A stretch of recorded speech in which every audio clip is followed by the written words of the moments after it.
बिस्मिल्लाहिर्रहमानिर्रहीम।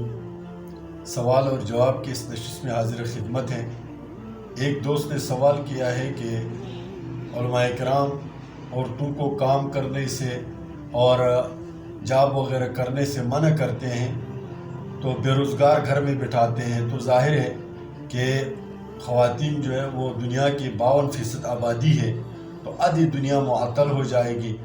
तो इसलिए ज़रूरी है कि औरत जो है मेहनत मजदूरी करे और जो है जॉब वगैरह करे, ताकि वो भी कमाने में शरीक। कि आप मईशत की परेशानी न करें, क्योंकि अल्लाह रब्बुल इज़्ज़त ने जिन जिन इंसानों को यहाँ भेजा है और जिन जिन चीज़ों को यहाँ पर ज़िंदगी दी है, उन्होंने उसके रिज़्क़ का बंदोबस्त भी किया हुआ है। अल्लाह रब्बुल इज़्ज़त जिस तनासुब से इंसानों को पैदा करता है, उसी तरह उनको पालता भी है। अब रही ये बात कि 52%, तो अल्लाह ने जिस तनासुब के साथ उनको पैदा किया है, उसी तनासुब के साथ आधी ज़िम्मेदारी उनको दे दी है। तो कोई ख़ातून जो घर में होती है वो बेरोज़गार नहीं होती, और वो अपने शोहर की आधी कमाई होती है। क्योंकि अगर मियाँ बीवी दोनों बाहर निकल जाते तो उनका घर वीरान होता है। अब वो ज़ाहिर है कि बाहर से खाएंगे, बाहर से पिएंगे, बाहर रहेंगे, तो वो जो कमाया हुआ होगा वो तो बाहर होटलों में और खाने पीने में खर्च हो जाएगा। लिहाजा पता ये चला कि घर जो है वो आधी माइशत होती है, घर का काम आधी माइशत होता है। तो अगर शोहर बाहर जाकर कमाता है, तो औरत ने उसका घर संभाला हुआ है, तो उसके लिए खाना पकाया है, उसके लिए पानी का बंदोबस्त किया है, ये सारा इंतज़ाम घर के अंदर हुआ है, तो जो पैसे बच कर आता है ये औरत की कमाई होती है।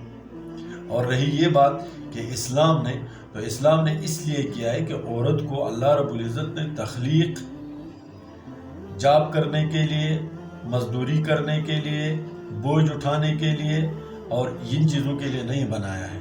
औरत की तख्लीक के अपने एक साख्त और अपने एक खुसूसियत है। आप अगर घोड़े और गधे को दोनों बारबरदारी के लिए इस्तेमाल करेंगे, ऊँट और गधे को एक तरह इस्तेमाल करेंगे, लिहाजा 52% बेरोज़गार नहीं है, सब के सब रोज़गार में लगे रहते हैं, बशर्ती के शोहर रोज़गार में हो। अगर शोहर भी औरतों की तरह घर में बैठा हुआ तो फिर घर तो नहीं चल सकता। तो मालूम हुआ कि मर्द जो बाहर का काम करेगा और बीवी जो घर का काम करेगी, और कमाई जो शोहर बाहर कमाता है, आप उसका अगर बजट बना लेंगे और घर की पकाई और घर की रोटी और इन चीज़ों का हिसाब लगाएंगे, तो औरत भी कमा रही होती है। और यही जो है निज़ाम आलम है, इस पर दुनिया चलती है। तो आपको परेशान होने की ज़रूरत नहीं है कि 52% बेरोज़गार हो जाएंगे, वो सब रोज़गार में लगे हुए हैं। अल्लाह ताला ने उनका बंदोबस्त किया हुआ है। अस्सलामु अलैकुम वरहमतुल्लाह।